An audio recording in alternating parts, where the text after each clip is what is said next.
gotta do what you gotta do. Okay. What? My name is Nacho Libre. And let's see. Is it live? Are we live? Why is it? Oh, shoot.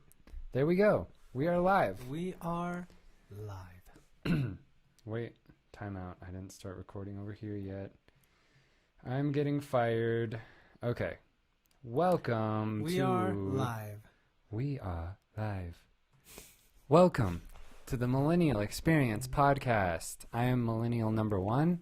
And I am Millennial number 2. Thank you for joining and listening. This is the podcast where we give a millennial perspective on just about everything you can imagine, at least the interesting stuff. Today, we're going to talk about potentially what it's going to look like when millennials are getting old, when they're in their 70s through 100s. Nice. It's interesting. It's funny because it's hard to imagine a situation where you would have is this mic okay? Yeah, you sound good. Where you would have close enough friends who were, let's say, Gen X or the other one, Boomer. It's hard to say that a millennial would just casually have a friend, and what I mean is, like, you know, their life and stuff like this, their likes, their dislikes, and such. It's hard to imagine a situation where you know one, so arguably you, me, and any one of our friends are basically stuck with the example of our own parents and each other's parents. But it's interesting to see how all of our parents seem to have this sort of the thing they grew up with. They still have it. So whether it be Star Wars or Star Trek, or a certain type of cartoon from back in the day, or comic books, I can see how they hung on to some of that, how important that was to their day-to-day, what they talked about, what their brain was at the time that their brain was taken up with, what it was taken up with. Can you turn your mic up just a tad? The one on the left. This one. Yeah, turn that up. Keep going, like more than center. Yeah, right there. Like this? Good. Yeah, that's good. Okay. And turn mine up just a smidge too. Check. Yep. Okay. And it's interesting to see them hang on to that because earlier you and I were talking about how we're in our 30s and how we can still actively participate in the resource and time use of things like the TCG, a Pokemon card game, Pokemon, video games in general. and they are, let's say, in their 50s and 60s and 70s. Are they still using all the things they did when they were in their 20s and 30s? Well, that's my question. Like, if they're still kind of using money and investing time in doing it, are they? Do they have the same hobbies, interests? I mean, those sorts of I would things say that I they would did? say that the interests that they kept were the ones that actually mattered and thus lasted that long. So, for example, just to use a metaphor. We may have had a lot more people that we talked to in high school, and now out of high school 10 years later, we're talking to a select few now. Whereas you might have had a lot more time to like a lot more things in high school, but now in our 30s, we've refined it down to the stuff we really, really want to. And so I think for them, because they've had families and such, they had to take a different degree of liking what they wanted to hang on to. But that doesn't mean that inside of their brain, they wouldn't have just been an absolute fan had they just been able to indulge. You see what I'm saying? And so I think for millennials, things like Pokemon, The Office, Malcolm in the Middle, Jurassic Park, if it applies. Because it seems like a lot of Gen X and Boomers, they still like... There's like black and white movies that they grew up watching, and they still like put it on once in a while. Like, right. Yeah, this is still my favorite movie. And I'm guessing we're going to be very similar. Like, we're not just going to grow out. Probably even harder, bro, because of the amount of media and things you can have bought. Yeah, there was probably less paraphernalia of what you liked back then than there is now. And that's what I was saying. Like, let's assume that in 50 years, Mm-hmm. TikTok, Instagram, Snapchat, all of those things are still here. YouTube, Mm-hmm. podcasts. Mm-hmm. We as 80-year-olds, Mm. are we going to still be using Snapchat to message our friends and family members and post on Instagram, like taking a selfie and like all these things? Or is that something we're going to grow out of? Because it's different being like in your early teens or a young kid and growing out of playing with a certain type of toy or not liking Power Rangers or anything. But when we're in our 30s and we're still opening Pokemon cards together, all excited about it, and playing Pokemon cards and, you know, posting on Instagram and recording music, like all this stuff, when we're in our 60s, 70s, 80s, are we still going to be using these media sources or something similar and playing the same types of games we are now? Or are we going to eventually start playing bridge and bingo and stuff like that? Like, So, oh man, that's such an interesting way to take it, because all I can think of is contextualizing it all, right? So when I think about how we'll feel about it in our 70s and 80s, we could say, all right, well, we still be doing things like Snapchat. I think that would have to, first of all, depend that Snapchat even survived that many decades, because you have things like Vine that transformed into TikTok. that's what I was saying, though, assuming they're still around. So, I'm going to assume that whatever social media happens is, we've gotten to a point where it's appealing to the masses, because you have things like TikTok where there's a huge age range to know how to use TikTok. Very easy. Swipe up. Now, putting content, I think that's more of a decision that you make, that you put work into, right? So we're talking about us just using whatever current media in our 70s to do things and interact with each other. I wonder, because MySpace existed in our time, but also died in our time. And although Facebook hung on, how often do you really go back to Facebook, aside from things that would be more of a resource use, monetary value, finding people to share your stuff with? But otherwise, using it to like talk to other people, and it's mainly, I feel like it's the only reason I ever use Facebook is to market. And there you go. To run ads and And market there you things. go. And right there, and just with that specific example, there's really nothing involved with the fun use of it, right? So as a 70-year-old, you might be thinking, whatever media gives me a platform, and I'm still putting out media, is going to be useful to you, but only in that context. Otherwise, if you're just Snapchatting your other 70-year-old friends, or whatever the comparison of Snapchat is 40 years from now, I don't know. I just don't know, because the context of your life, the changes are going to be just different. What you've lived through and what you're interested in now are going to be different enough that I think even millennials, for example, the fact that millennials are one of the last generations to really truly play outside before like being on social media became a really big thing, sometimes makes me think that we'll have that reminiscing sort of memory in our 70s of valuing the outside while it's still the outside we remember it to be. And it doesn't look like the Matrix. Yeah, like it doesn't look like the outside world in Matrix, or those post-apocalyptic. Yeah. Will media be totally advanced? Absolutely. I didn't even think about that. That's really going to affect elderly millennials more than we can probably imagine. Like, but otherwise, content sharing.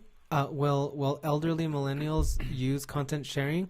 I think the fact that we grew up being comfortable with technology and how fast it changed in the first place will give us an advantage of being a 70-year-old who's still on the onlines.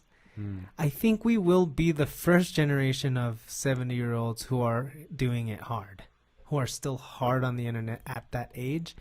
However, doing things like you did in your 20s and 30s for those purposes, don't know. It's hard to tell. Our lives are going to just be different. Yeah. Dude, if after this we have time, I really I want to sit down with you and watch Bo Burnham's special. Oh, I started a little bit of It's it, so we can. It's an hour, I think. Yeah. So we So can it's start not- in about But I but started like it. there's so many things from it on this podcast that it keeps coming back to me because he just turned 30 and he's this millennial and he has this really like I guess pessimistic but also realistic understanding of what's going on in the world and the future. And so a big chunk of what that special is about, like he's talking about like civilization and technology, and there's a line in one of his songs where he says 20,000 years of this, 7 more to go. Like he sees this deadline on the end of everything, and we're quickly approaching it. And I was just talking to one of my coworkers about this. Like, if you look at the statistics from the UN about climate change and like when there will be no fish left in the ocean, like none, no whales, no fish, no sea life, no coral reefs, no plankton producing oxygen, nothing. 30, 40 years from now. And that's the end of everything. We could potentially be the last we could be alive during the time when there's no more humans. Like we could be the last people. We just happen to be born on the very end of humans have existed for hundreds of thousands of years as humans in this form, or like over 100,000 years. And we might have been born to see the very end of humans, or maybe life on Earth. It's kind of crazy.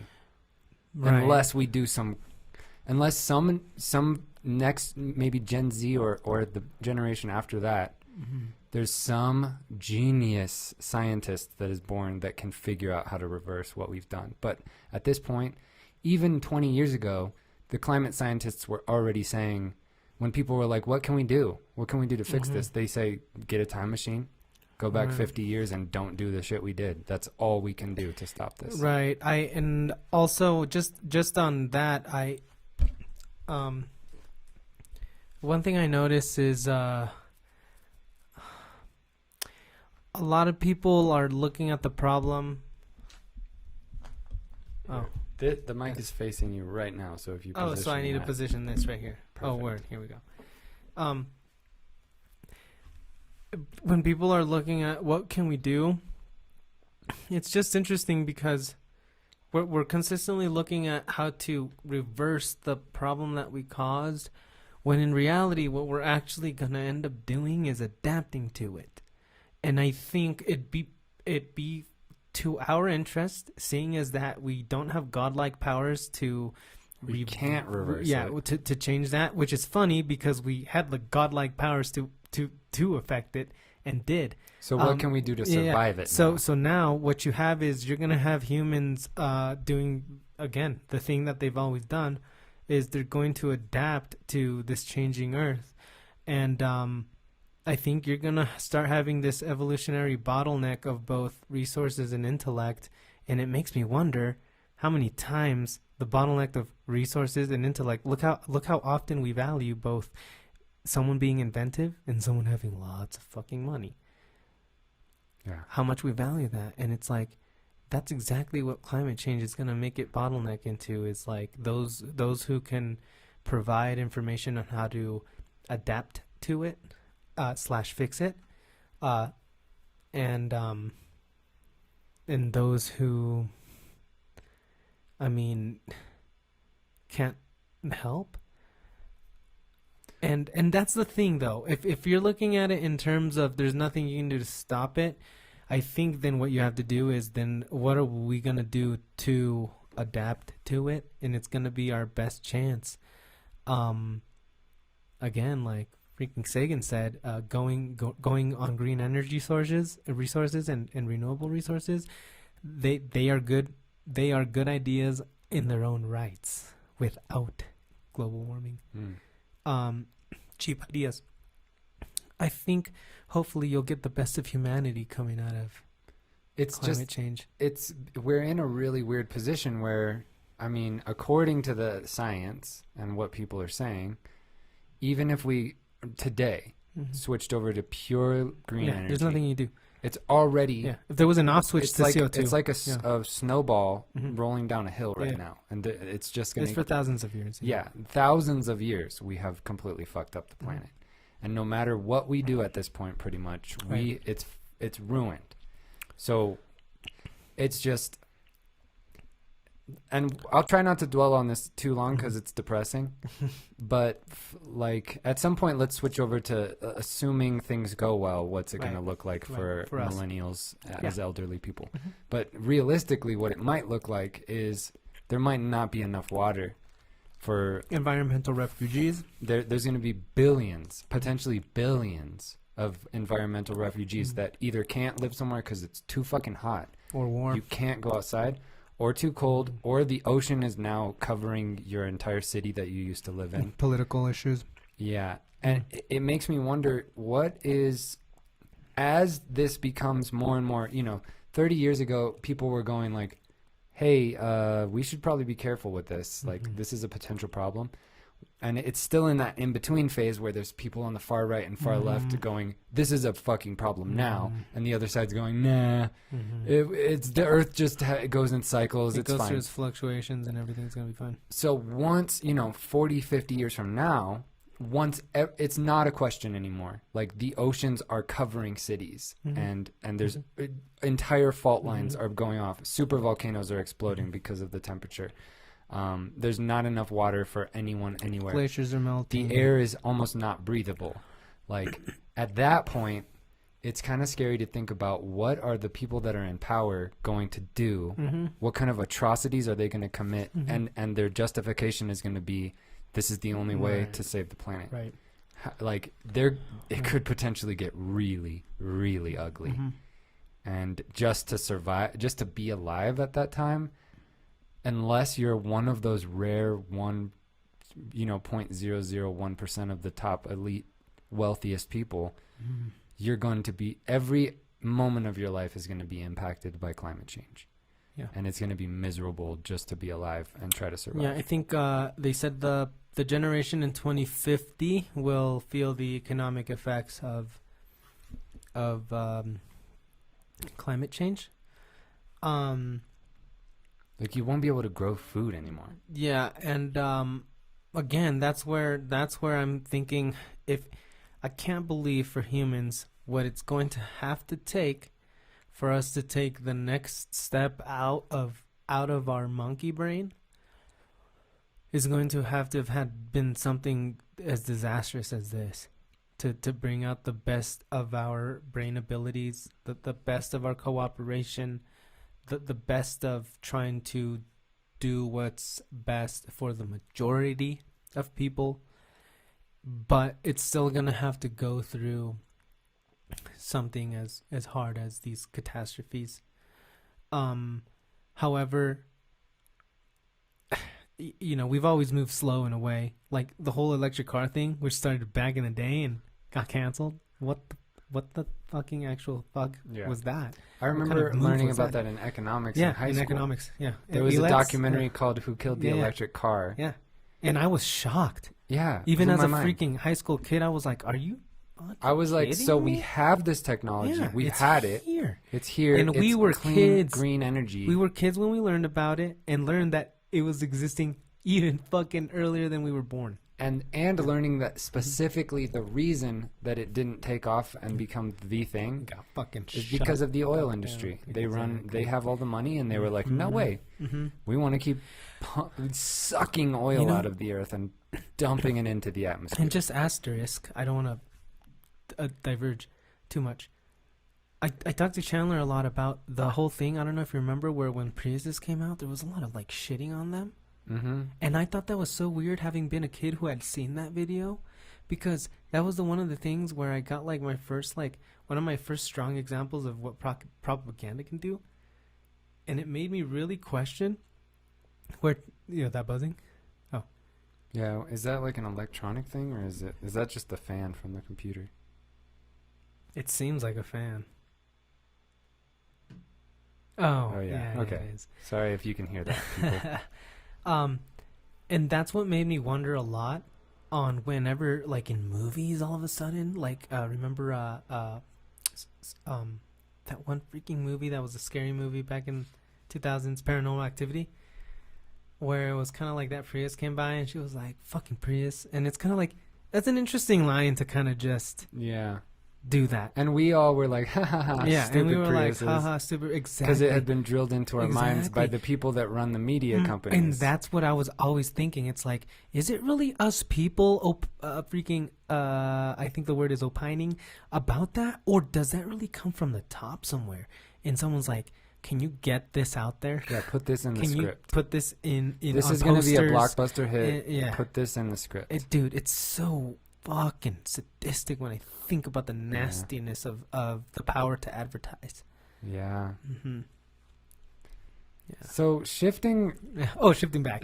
back to slightly more. So let's say humans have adapted to let's say we were wrong, or let's say we find a way to kind of mitigate things, and we are now elderly millennials. Right. Let's say that the world is roughly the same as it is now. Let's say we've set climate-wise. a path to improve. Let's do it like that. Mm-hmm. There's a path to improve.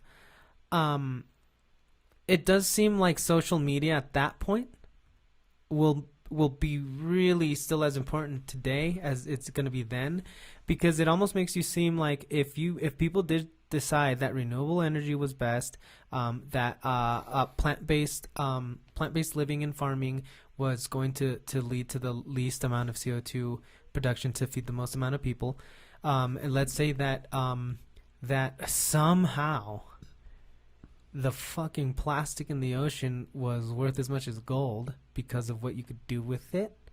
Let's assume that happened too. It seems like social media might still get used a lot by old, like us. Because I think about a lot of the scientists who are in their 50s and 60s who have thought about it and said, social media, that's the best way to go for me to get out what I need to share. Education, X thing. Mm-hmm. And for us, I think we're going to come off of a time where it was important that the information shared on media was factual, and that we didn't back down from going, man, we're just going to go back to newspapers or books, but that we took the initiative of saying there's got to be a responsible way that you can use the internet. Give people the option of where you can find the easiest way of proper information, contextually explained, all insinuations stated, all lack of observation in any experiment also stated, not just some news like channel who decided to read the experiment and they interpreted it for you, the viewer, and that is not fucking safe. Sometimes it's really reliable and it's very useful because they're coming from a source that people would say, see, it's legit. But the way you interpret it to a person, that's the same as fucking charlatans. Yeah. It is the same thing. And what sucks is that you have a lot of media and channels that always like say, well, this is an opinion. And it's like, dude, but fucking people don't need that. They don't fucking need your opinion. And yet people fucking want to hear their own opinion on TV. And so now look what you have. A ton of fucking opinion shows. I think millennials may be the first generation to take a step in the right direction where they allow everything to exist, but there's almost like some emphasis or marking, asterisk, exclamation point to guide you in the direction of the things that you yourself can test out, experiment, observe. There's a video for it. Click here, a link always. Not just somebody who interpreted it for you, but so that your eyes can go straight to the experimenter's summary itself. Yeah. That is what you fucking really want. And those summaries, they're not very long. Sometimes they're a paragraph and they're super fucking good. But they can get super technical. Which is why anything we do about information sharing is going to rely on how much understanding of science and technology the reader has. Always. Always going to depend on that. Mm-hmm. It also makes me wonder if we will have. I was just talking to a friend about this the other night. the way, the word I'm thinking of, it's like society understands that things are the way they are. Like, we've known for 2 decades now the effects of social media on our minds and on our children's minds, and that it's been handcrafted to just give you this dopamine hit every time a notification pops up on your phone. You get more dopamine than any of our ancestors ever got from anything in that moment. Jeez. Yeah. And it's very unhealthy. It's just depleting your dopamine centers and making it so you can't enjoy the rest of your life. And have you heard of like the phantom vibrations, where your body craves dopamine so hard that if your phone's in your pocket or something, your brain will make you think that it just vibrated, because it still gives you a little dopamine, because you think, oh, I just got a notification, even though your phone didn't actually vibrate. So your brain actually creates a fake feeling of your phone vibrating in order to get you to feel a little bit of dopamine. I do believe that. But it makes me wonder, as a society, if we will have, 50 years from now gone like, yeah, this is really unhealthy. Right. Like, we should either treat it the same way we treat like drugs or alcohol, where you can't use social media till you're at least 21. Like, this is manipulating your mind. It is fucking you up, especially while your brain is developing. Like this, you're seeing people living they're always smiling and doing something interesting, and they look perfect in the perfect lighting. They have these filters on, and it makes you feel like all of your friends are always having a good time. They're always happy. They're living their dream life, and you're just like sitting there scrolling through your phone, sad and depressed. And it's like, it's all fake. It's all filters. It's like those people on Instagram that seem to be always in great shape, always, in the perfect lighting. Their skin is always perfect. They're smiling and doing interesting things. 90% of their life, they're probably sad and anxious, and they're going through shit at work, and they're stressed out. They're going through a fight with their boyfriend, but they don't post any of that. So it gives you this fake sense of, all my friends are always happy all the time, and they're always doing fun shit. Dude, actually, sorry. That can make you really depressed, because it makes you feel like your life is lame and meaningless. And like, so for all of those reasons, hopefully, I would like to think that at some point, because we've known about this for decades, at some point we'll go, hey, maybe we shouldn't be giving our, 7-year-olds Instagram access to this and TikTok with this constant dopamine rush and this fake way of thinking that the world is the way that it is. You mentioned 2 things that made me really think hard about the behavior of people. The dopamine drip that you get from the notifications, and the fact that people are waiting for some type of notification. And at the same time, posting that they do this, they do that. Wouldn't it be interesting to assume that the way people know they're going to get a notification is if their life is something where it's worthwhile, someone liking it or commenting or asking about it, anything that would create any sort of alert. So it's almost as if, it's almost as if people fake the life to get the notification. It's not so much that you're going to get notifications here, but that your brain has realized, I need to do a change here, whether it's truth or lie, to fucking have that notification come in. Like, imagine how much of the interesting things that we do in our lives are so we can go get a picture and then post it so that we can get likes and comments, which will give us dopamine and validation and having someone go, oh, that's so cool, I'm jealous. And you can be like, my ego loves this. Right. But like, maybe you wouldn't have even gone and done it. But the thing, like, maybe you go out and paddleboard so that you can get a picture of it, post it on Instagram, and then all your friends are like, man, this guy goes out and paddleboards. His life is fucking awesome. But maybe you got there, got out on the board, took a quick picture, and then you just like, fuck this, I'm done. But you got a picture, and it appears to everybody that that's your lifestyle, and you do that all the time.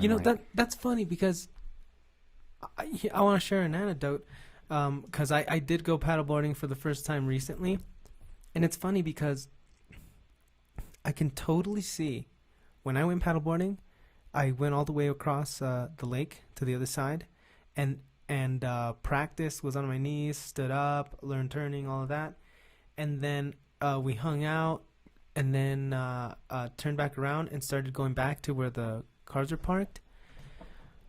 I didn't start recording until I was about halfway back, so I was almost back to the car when I decided to take any picture at all. Mm-hmm. And it's funny because the whole time I wasn't thinking in my head at all when I was going to take my picture, whereas I can totally see someone who, as soon as that paddleboard hit the edge of the water, their phone was out to take the picture. Right. And I feel like that's where you can tell what they're prioritizing. Because I think I was out a whole hour and a half before I even concerned myself with a recording of it, which I took to like show my family because I thought it'd be cool. Mm-hmm. I didn't post it on my social media though. I didn't post any of those pictures. I think is the difference. Yeah. Like I definitely am a victim of all of this too. Like when I'm out doing something interesting, there's a big part of my brain that's like, oh, I got to get that pic for the gram, you know? And it would be, lately I'm trying to really unwire my brain in that way, like away from, like I have an Instagram for my music. And like I find myself posting me doing random stuff on there. Like I'll post, if I make a really delicious meal, I'll post it or something, like a picture of it. But it's not for me. It's not for me to like look back on that picture and remember like, oh, that was cool that I cooked that. It's just for the validation. Like I realize that as I'm posting it, I'm like, ugh, like what am I doing? So like I can get 30 random strangers to like this picture and say like, oh, cool, that's awesome, and think that I'm like this great cook or something. Like, but the purpose of the Instagram was supposed to be like I make art that I find I'm really happy making music. It makes me feel good. It brings me fulfillment. And then so I want to share it with people, and if they happen to like it, great. But it's amazing how quickly it can turn into like, oh, I want to post all this stuff to make it seem like I'm doing all these cool things. Like subconsciously, I'm not consciously thinking this, but as I'm like posting myself on a hike or out climbing or doing something, when it first of all, it takes away from those activities, because it does start to feel to me like I'm doing those things so that I can get a picture, so that I can post it and seem like I'm more interesting. So I want to get away from that. I want to take pictures so that later in life I can look back on them and go, oh, that was a good memory. Like that was a lot of fun. Like I was doing a fun thing that I was out enjoying, or showing a friend like physically and having them see it and go, oh, that's cool, we should do that sometime. Or actually, you know like what? Just to bring up again, asterisk. I don't want to dwell too much, but on what you're saying, we had a friend visit recently. Oh well, Ryan was on the podcast. I mean, I don't know how many of the pictures we all took together you've posted, but most of them are just sitting in my phone. Yeah. And I really like having and looking back at those pictures for myself in the most selfish, freaking my friends and us sort of way. And yet I don't feel like I need a, like I could do that just to like the tag, but it would be strictly for that, because I don't care for other people to know, because of how much I enjoyed all of that for myself. Yeah. It was just completely me indulging in my freaking friends, and I'm happy that I captured that in something.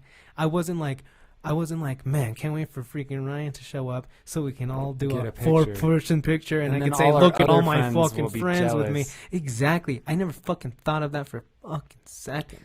I think, you know, if a lot of other millennials feel the way I do, where I can so consciously see the problem with social media, I'm still a victim of it right now. Like it's an addiction. Like it's like any other addiction. It's hard to break. But I'm trying as hard as I am with any other addiction to break the social media addiction. And at some point, maybe I'll succeed. And maybe a lot of other millennials will. Maybe it'll get to the point where social media isn't what it is now.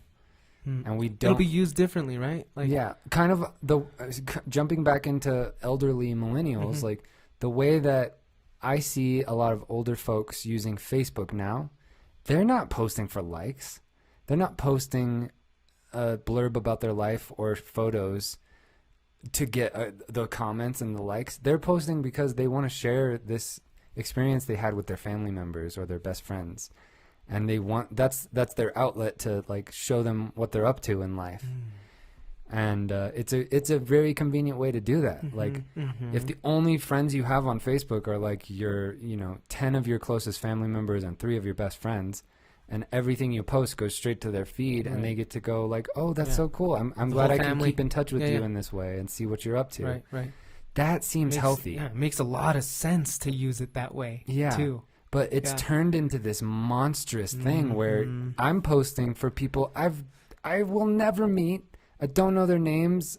Like, they wouldn't hand me any money if I was in an accident. They're not gonna. They would hit walk me up. right past me if I broke my foot and I was like on the side of the road asking for help. Right. Could be on there just as superficially, which kind of makes you think of how much you value a like from a person like that too.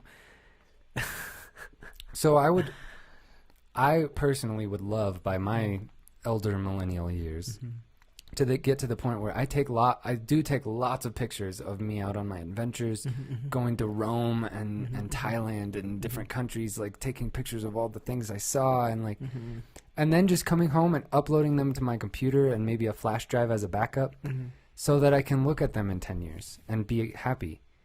Like, and remember those experiences, not so that I can come home and post a bunch of photos of my trip in order to get validation from strangers or a couple of distant friends. I honestly, what you're saying about the dopamine rush, I can definitely see when you start using it like that, that's how you get addicted to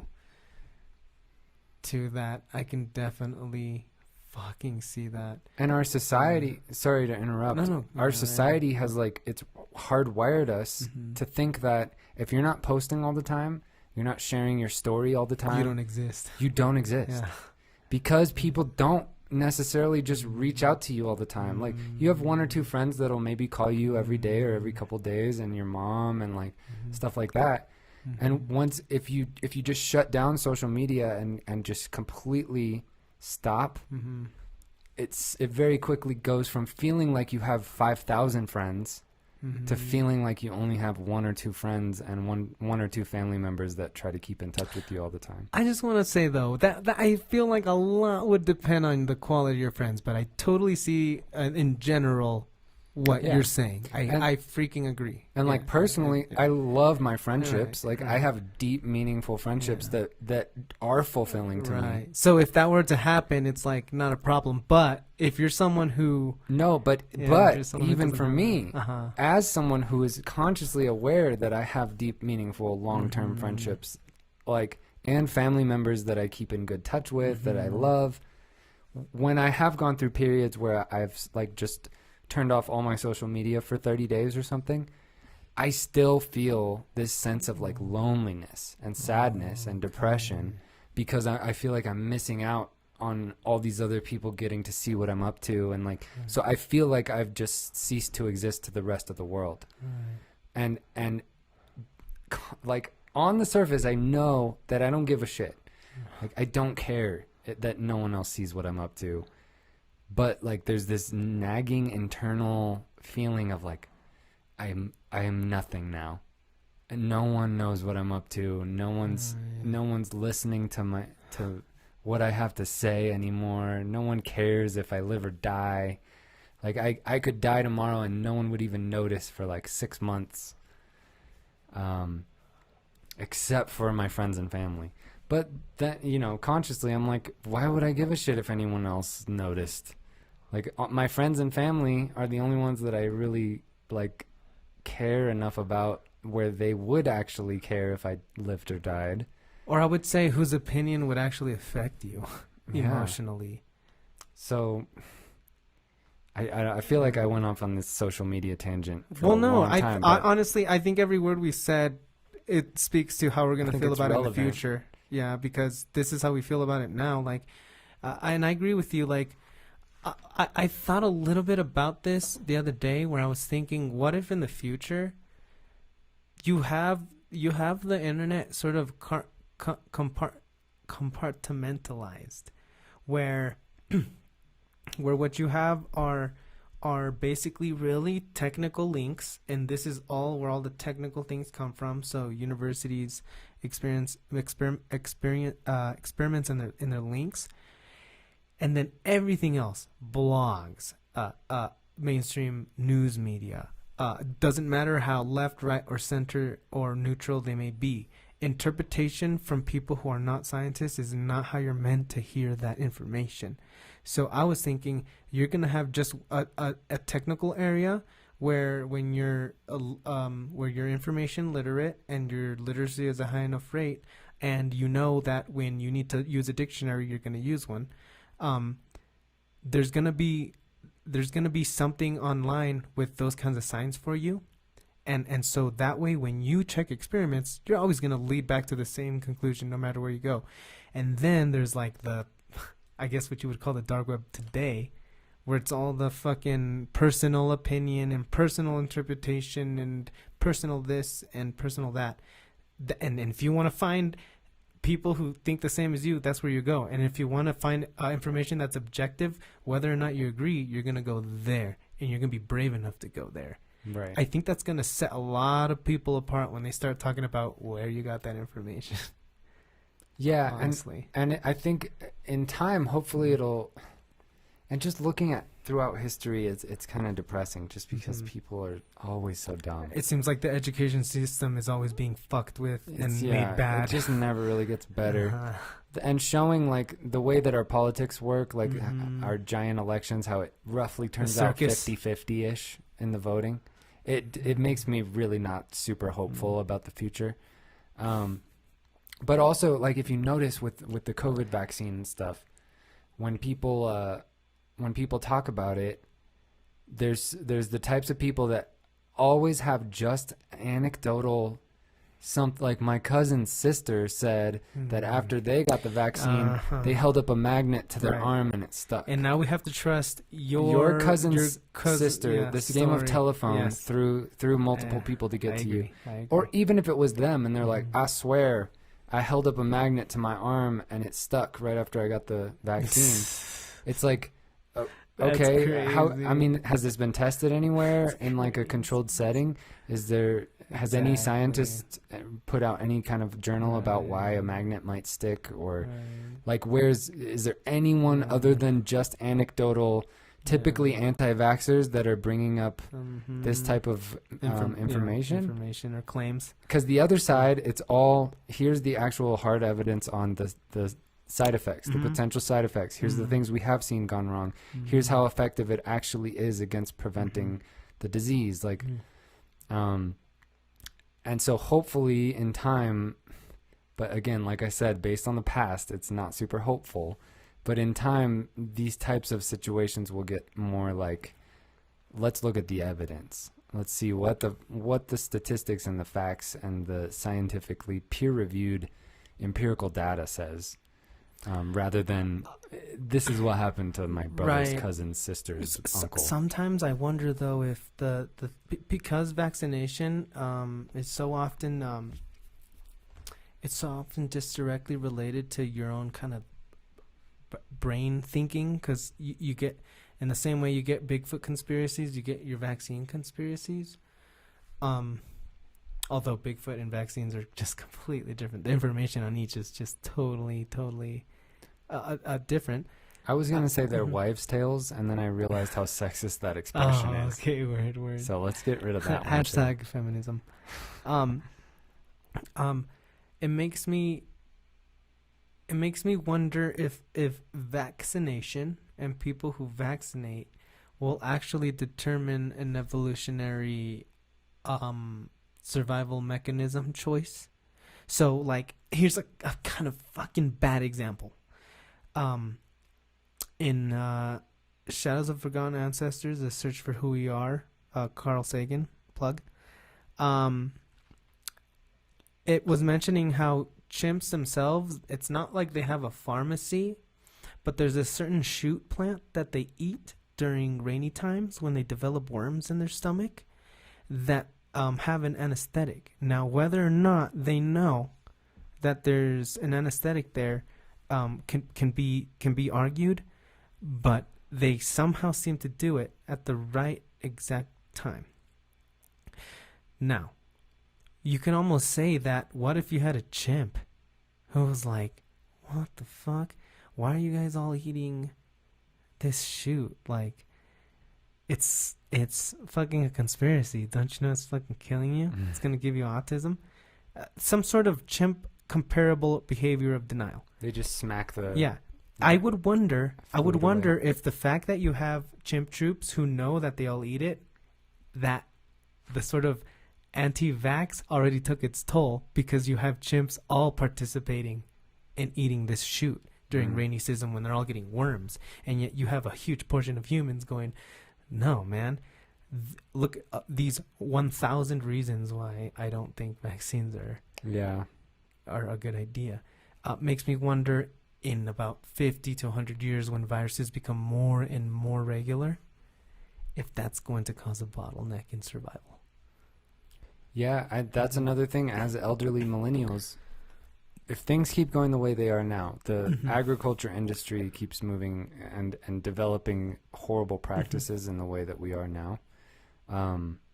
If we keep, who knows what happened with this pandemic, but if we keep accidentally releasing things from labs where we're testing viruses and stuff, like, we could potentially go through another 10 pandemics between now and the next 30, 40, 50 years. That's right. And they could get progressively worse. Like, this one, in all things considered, was not that bad.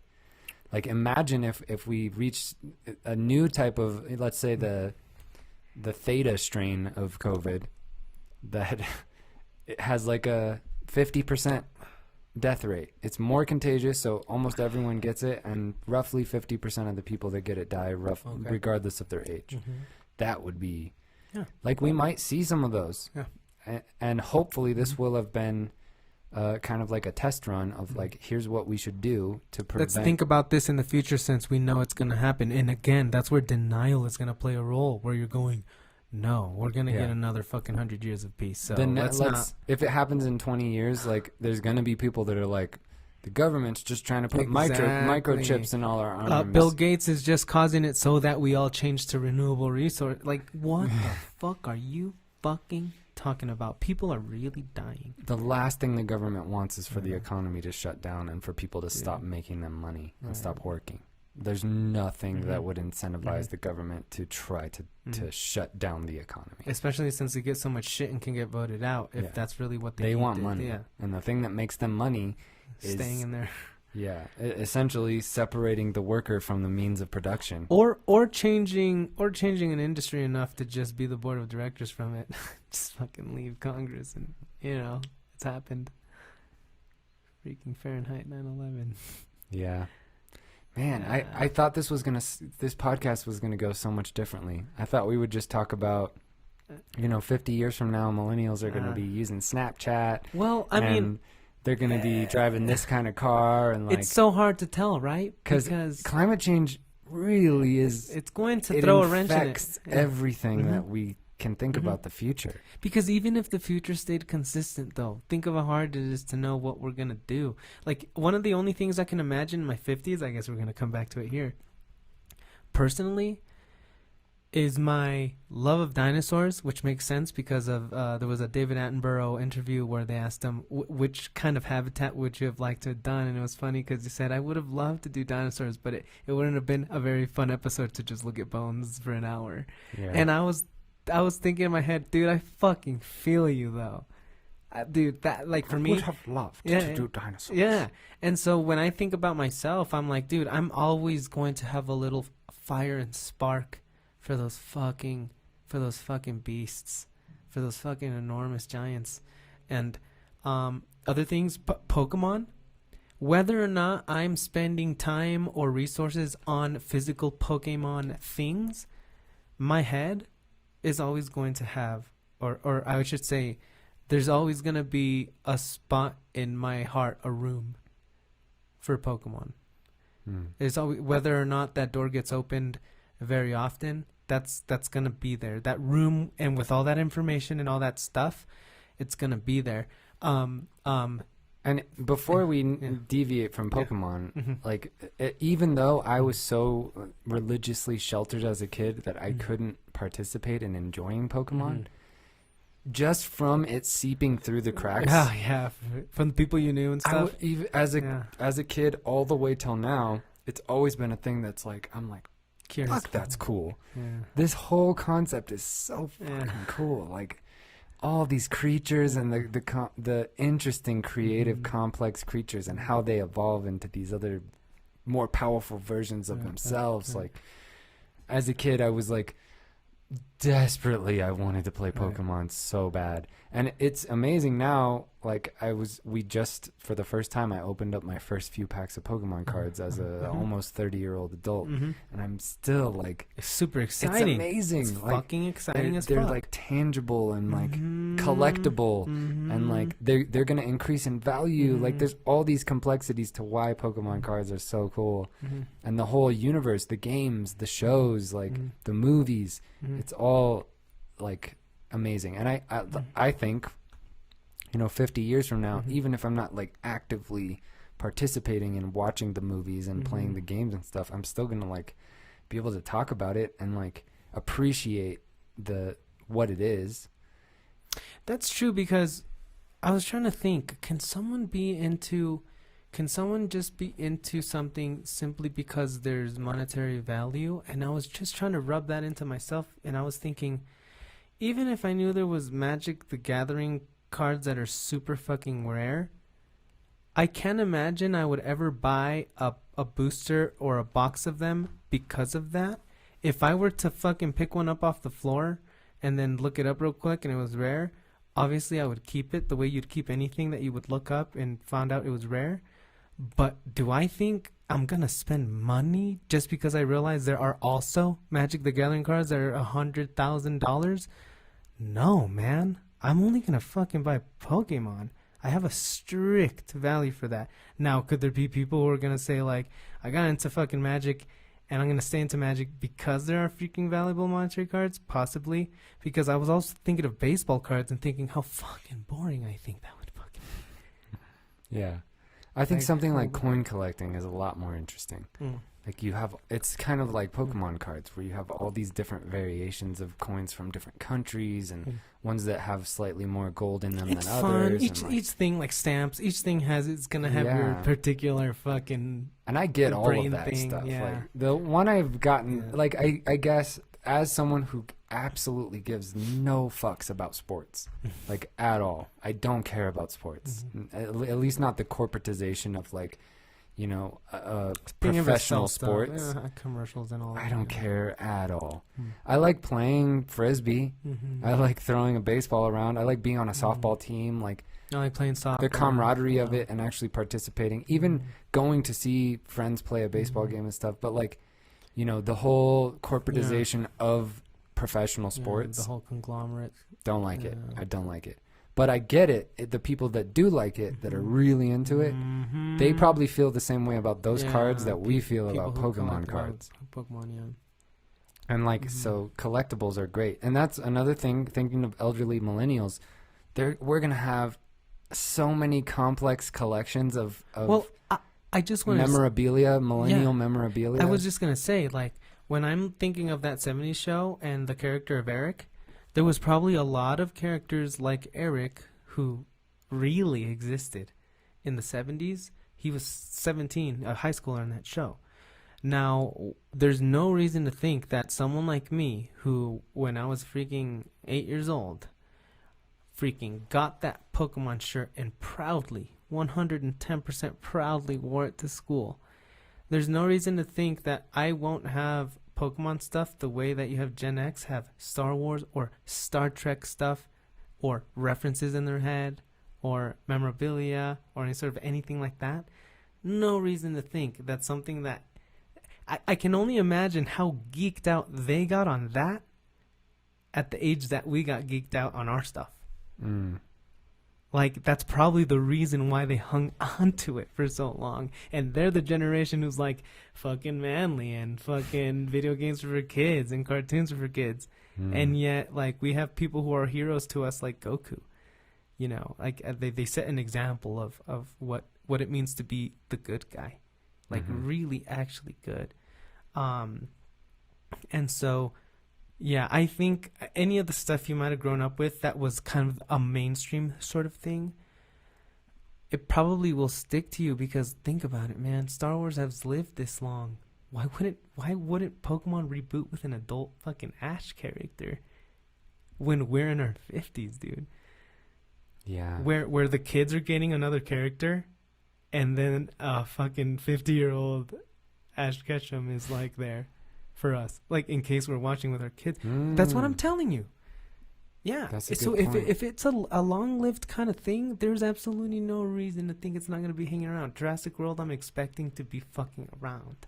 And I think I'm going to be a Rick and Morty fan when I'm an old man.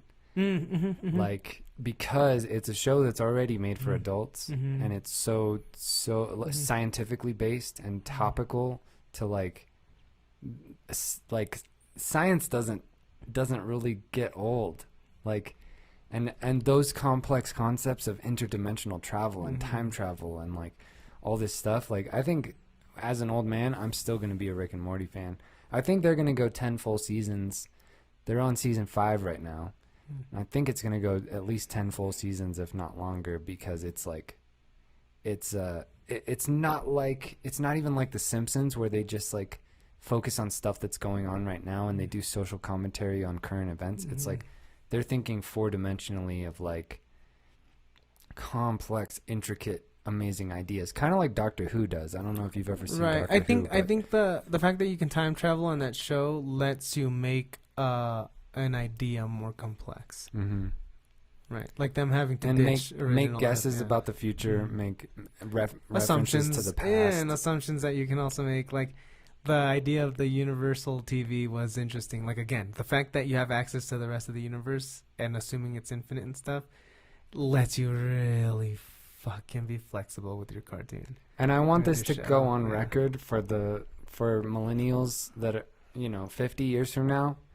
Whichever millennials bought Bitcoin between 2000 and 2020, if they've just held on to it for the next 30 to 50 years, they're going to be part of the 1%, which is going to be weird because they won't have really earned it other than just making an investment that everyone told them was a scam.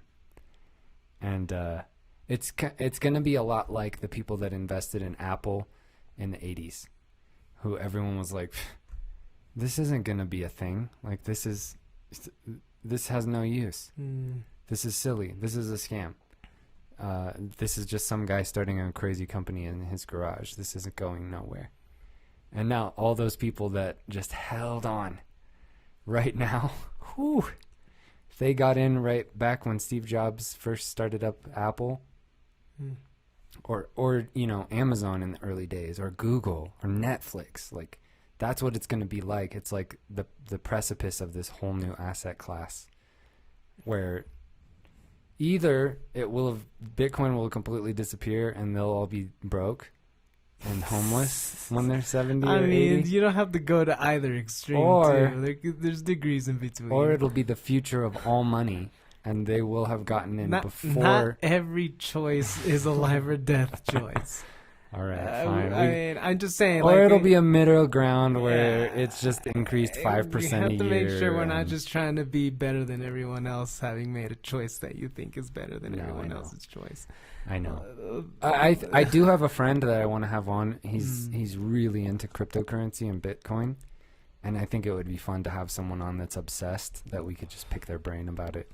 That'd be a fun millennial-based topic. For me, it's never a wrong choice to separate all of the eggs in your basket. Like I think that's always the best. Invest a little into real estate. It's the best thing to do.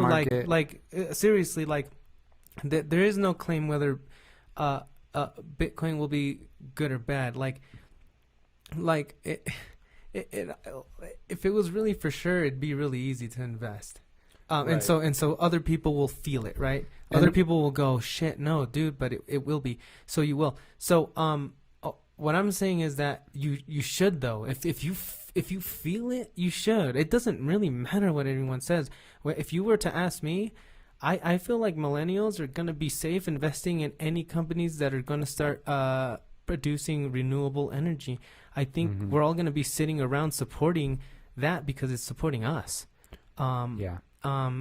Whatever currency exists at that time, I'm not sure what it's going to be, but energy is going to be one of those resources, and people are going to be able to make it themselves once that technology is like mainstream. So will anyone get a patent on sunlight? Fucking I don't think so. Will people start being able to turn sunlight into the energy they want to use? Fuck yeah. So that's what makes me wonder about what will be worth real, what will be valued at the time when climate change is happening. And I'm going to have, he's actually one of my coworkers. I'll have him on the podcast and we'll talk about all this because I think the topic is very complex. Yeah, it's really complex. I agree. It really, the thing that I think is the most complex about it is because when we're talking about money, when we say the word money, we're thinking of the U.S. dollar. And like an exchange. And the U.S. dollar is crashing, like straight down nosedive. Like if you have $30,000 in the bank right now, and you just hold on to that for 10 years, it's going to be worth like $3,000. It'll still say $30,000 on your bank statement, but it'll be worth roughly $3,000 in relative terms because it's crashing at I don't know the percentage rate, but I think it's like 14% a year, and that's if we stop printing money right now, which we're not going to do. There's probably another stimulus coming down the pipe, another trillion that they're just going to print, and that's going to keep going on and on and on. And there's countries like Venezuela where literally like a $100,000 Venezuelan bolivar is worth less than one sheet of toilet paper. It's going to get to that point with the US dollar if we just keep printing it out to where we've got so much of it that it's worth nothing. And we've got to pin the value of money to something that isn't the dollar. And we haven't done that since Nixon was president. Actually, we're probably going to have to save this for the next podcast. Yeah. But I would say we're probably not hedging our bets very well on wanting to keep a currency that's backed by anything at all. I think we're making a mistake by currency being something that could be traded, rather that resources just become a thing that is like produced. So like the things that make a building be created or products be made all require energy.